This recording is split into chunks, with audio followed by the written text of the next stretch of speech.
আমরা কথা বলতাম কার কাছে, এই বিল্ডিং এর কাছে ওয়াজ করবো না চেয়ার কে না ঘাস কে? এই জন্য আপনারা হচ্ছেন আসলে জরুরি অতিথি, প্রধান অতিথি, সবাই প্রধান অতিথি। আর আমরা হচ্ছে আপনাদের সাথে হেল্পার, আমরা হেল্প করার জন্য হাজির হয়েছি।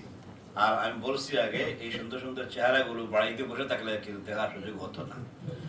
এই জন্য আল্লাহ পাক আমাদেরকে এনেছেন, আমরা সবাই একসাথে বসতে পেরে অত্যন্ত খুশি হয়েছি। যেন সবাই পড়ি আলহামদুলিল্লাহ। আলহামদুলিল্লাহ। আলহামদুলিল্লাহ আরেকটা কারণ হচ্ছে যে সুবহানাল্লাহ, সংখ্যায় আপনারা যদি পিছনে তাকান দেখবেন ইন্নালিল্লাহ, অনেক কম মানুষ আমরা। না, এটা ইন্নালিল্লাহ না, এটা আলহামদুলিল্লাহ। কেমন এটা বড় করে আলহামদুলিল্লাহ পড়তে হবে। আল্লাহ তাআলা আমাদেরকে এই কম সংখ্যার মধ্যে রাখছেন, আলহামদুলিল্লাহ। অসংখ্য অগণিত বাংলাদেশি মানুষ এই দেশে বাস করে। এই জাতির থেকে আল্লাহ চুজ করে করে পিক করেছেন। প্রথমে চুজ করেছেন, দেন হি পিকড আপ। সুবহানাল্লাহ। তিনি চুজ করেছেন কি জন্য? তিনি চুজ করেছেন, খুব সুন্দর একটা কথা। এক সাহাবী, স্টোরি দিয়ে শুরু করি। এক সাহাবী দোয়া করতেছেন আল্লাহর কাছে, একটা আজীব দোয়া। কেমন আজীব? মানে একটা আসানক দোয়া, অভিনব। আল্লাহ, কেউ এই দোয়াটা করে না। তিনি এক পাশে দাঁড়াইয়া রাস্তা, কেমন মদিনার এক গলির সামনে দোয়া করতেছেন। দোয়াটা হচ্ছে যে আল্লাহুম্মা জাআলনা মিনাল কালিলিন। কেমন? আল্লাহুম্মা জাআলনা মিনাল কালিলিন। এটা আবার রাসূল সাল্লাল্লাহু আলাইহি ওয়াসাল্লামের কোনো হাদিসের দোয়াও না, এটা ওনার নিজের দোয়া। ওমর রাদিয়াল্লাহু আনহু তো খুব গরম মানুষ, জানি আমরা সবাই। তিনি, তার কানে আওয়াজ আসছে যে এই লোকটা তো রং কারবার করতেছে। এই মেয়ে, তুমি এটা পাইছো কই? নবী শিখান নাই, মেয়ে তুমি এটা পাইছো কই? এই যে কোনো কথা তো আমি নবীর থেকে শুনি নাই। তো তাকে হাত ধরছে, হাত ধরে নিয়ে রাসূল সাল্লাল্লাহু আলাইহি ওয়াসাল্লামের সামনে হাজির করছে। এই বেটা এই দোয়া করতেছে, আমার কাছে লাগছে এটা আপনার থেকে আসে না, ইয়া নবী, আপনি এখন তারা সংশোধন করেন। তো সে বলছে, রাসূল জিজ্ঞেস করলেন যে, স্মাইল করে জিজ্ঞেস করলেন, তুই এটা পাইছে কই?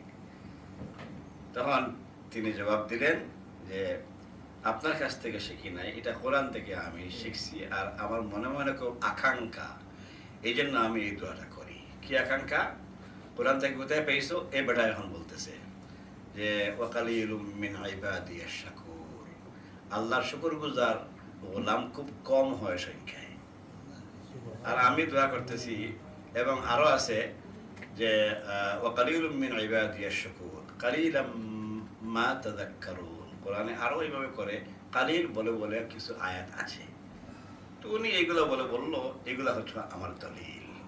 রাসূল সাল্লাল্লাহু আলাইহি ওয়াসাল্লাম স্মাইল করলেন আর উমরকে বললেন যে তাকে তার দোয়া করতে দাও। সুবহানাল্লাহ। তিনি দোয়া করতেছিলেন, দোয়ার অর্থ হচ্ছে আল্লাহ কম সংখ্যক লোকের মধ্যে আমাকেও রাখবাই, আর কিছু না। এটার অর্থ হলো এটা। এখানে দেখেন, আমার নাজাত দিও, জান্নাত দিও, জাহান্নাম সাইদা, এগুলা কিচ্ছু নাই। এমন একটা টেকনিক্যাল দোয়া করতেছে বেচারা বসে বসে। কেমন? আল্লাহুম্মা জাআলনা মিনাল কালিলিন, তুমি কম মানুষকে বেশি পছন্দ করো, এই জন্য কমদের সাথে আমাকে রাখবাই। কেমন? সুবহানাল্লাহ। তো এই জন্য কম সংখ্যক দেখে যেন মন না ভাঙে, কেমন আমরা যেন মন হারা না হই, বরং বলি আলহামদুলিল্লাহ, এই কমের মধ্যেই বেশি বারাকা।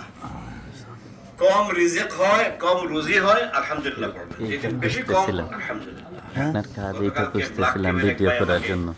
রাস্তায় পেয়ে কেমন আমাকে লিফট দিল, তো বললো সেটা তার বলতেছে, আমি জিজ্ঞাসা করি, আমি তাকে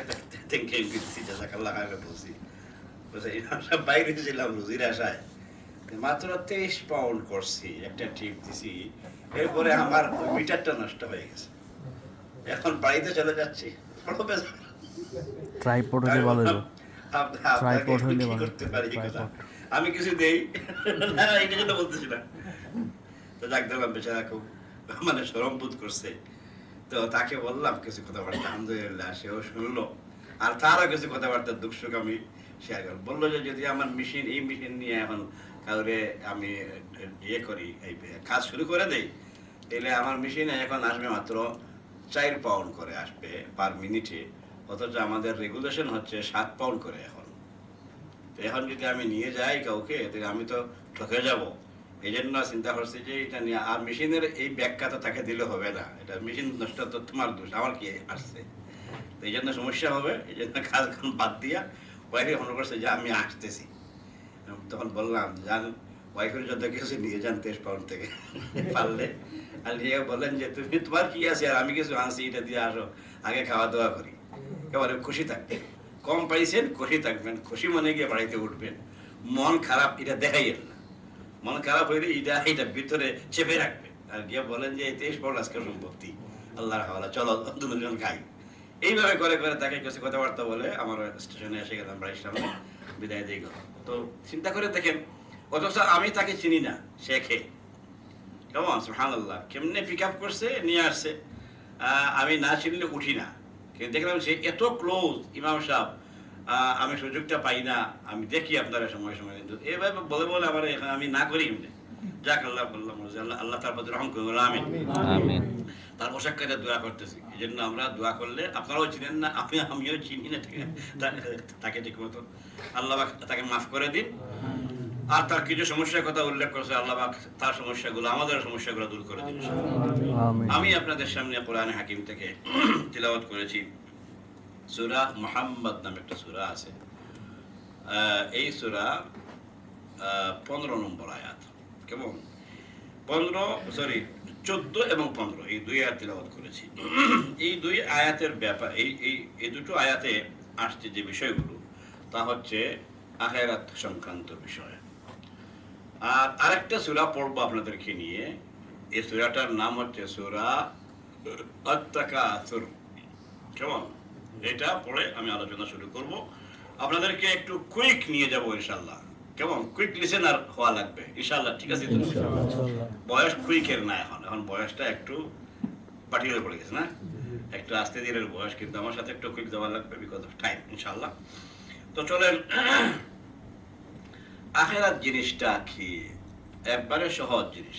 আখিরাতের অর্থ হচ্ছে